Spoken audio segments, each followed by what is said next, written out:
Hi, this is Haste Kitchen, and over the next 6 episodes, I've teamed up with Rennie to look at the real science behind food. And what this means is I'm going to be filming recipes from Middle Eastern cuisine right the way through to London street food, and looking at all the things that actually happen with the science of our food when we start heating them up or mixing elements together. So we've got Sally here. Yeah, and I'm going to talk about some sciencey facts about cooking and about the ingredients that we're using. And with that little bit of extra sciencey knowledge and information, it'll give you tips and tricks as to how to make your cooking better.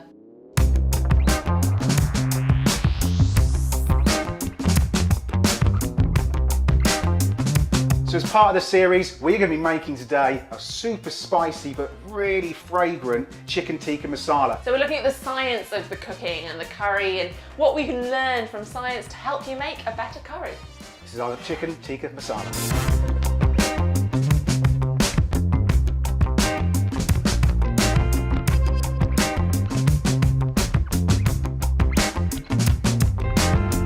So with this type of recipe, it's all about getting the flavour into the chicken as strong as possible. So optimum time for this is something like 24 hours, so overnight. We haven't got time for that today, so we're going to do this really, really quickly and get this done in about 20 minutes. So first up, Sally, if you can get on with a white onion for me. Right, so it's up to you what sort of chicken you want to use for this. I'm using 3 chicken breasts here, and that should do enough for about a family of 4. So roughly chop 1 onion, drizzle a bit of olive oil in the pan, get it up to heat, and then bung the onions in to get them to soften. This is your domain now. My domain, okay. We want heat to the onions. We don't want to overheat them. Yep. We don't want to have too much colour to them. We just want to go nice golden brown. Okay, so you want to sweat them, not caramelise them. Exactly. Over here, we have got a whole mixture of spices.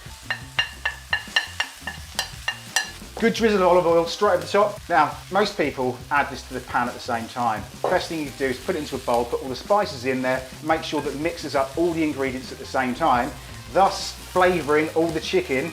Now, Sally. Yes. I've heard that Indian food, or spicy food should I say, rather than just Indian food, is one of the key triggers for indigestion. Yeah, I mean, curry is notorious for why? giving people indigestion. Well, I mean, it's packed full of chili, which is an irritant, so that's not nice on the stomach. It's often high in fat, it's got dairy in it, people often eat a very large amount in one go, and all of these are really tough on the stomach. So there's all sorts of triggers there across one meal rather than just 1 or 2. Yeah, it's got them all in one, and then when your stomach's a little bit unhappy, it tends to produce more acid to compensate. Okay. And it's that increase in acidity in your stomach that causes indigestion and heartburn. Caramelise the onions, looking perfect over there. So we're going to introduce our meat. So we'll lower the heat on that, and then important with things like chicken is to leave it to slightly render, then it won't stick. Releases fat, glazes the pan, gives you that lovely sort of caramelisation in the bottom of the pan. So what you're calling caramelisation is actually the Maillard reaction. Right. It happens at a slightly lower temperature to caramelisation, and it's what happens when you've got the protein reacting with the natural sugars, and it produces, it's such a complicated reaction, it produces so many different flavour compounds, and it gives it the brown colour as well, and every different type of thing that you cook, so baking bread, that has a Maillard reaction, produces its own flavour compounds. Chicken has its own. Roasting coffee, it's what gives it that dark colour. So that's got a little bit of chilli in there. I like a little bit more heat in there. So I've gone with half a red chilli, really finely sliced. Right, so we've got heat in there. We've got the sweetness from the onion. We want to put a little bit of flavour through this. So we're going to go on with some coriander stalks, which is one of the most flavoursome part of the actual herb itself. So we're going to go in there with a good handful of our coriander stalks. There are quite a lot of people that hate coriander.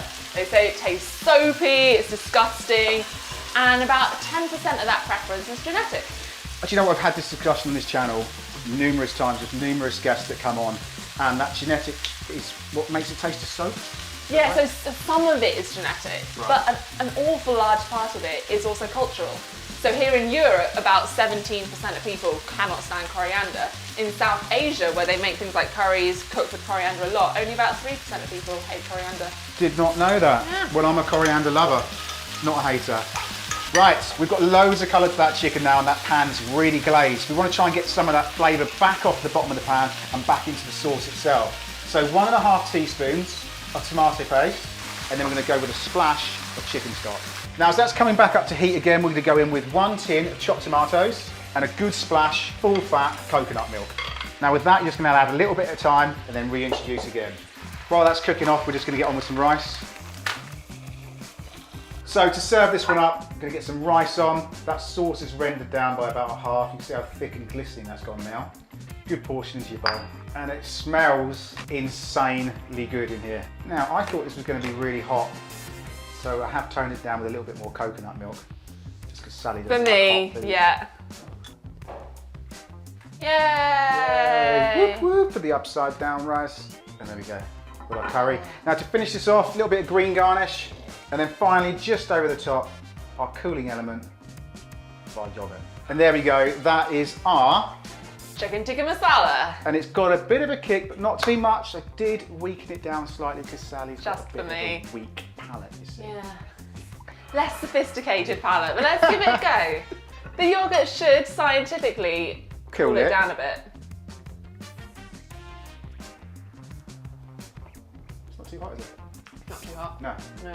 Oh, bit of an A aftercook. little bit of an afterkick, but not too much. Not too Yogurt bad. should counterbalance that. There we go. Such a simple but flavoursome dish, right? Yeah. Absolutely packed full of flavour. That is our. Chicken tikka masala. If you do recreate this one, which hopefully you do, hashtag me as Haste Kitchen. As always, I love to see you recreate any of these recipes. Also, if you want to know about Rennie, click in the description box down below, which takes you straight through to their website, and we shall see you next week. Cheers then, bye-bye. Bye.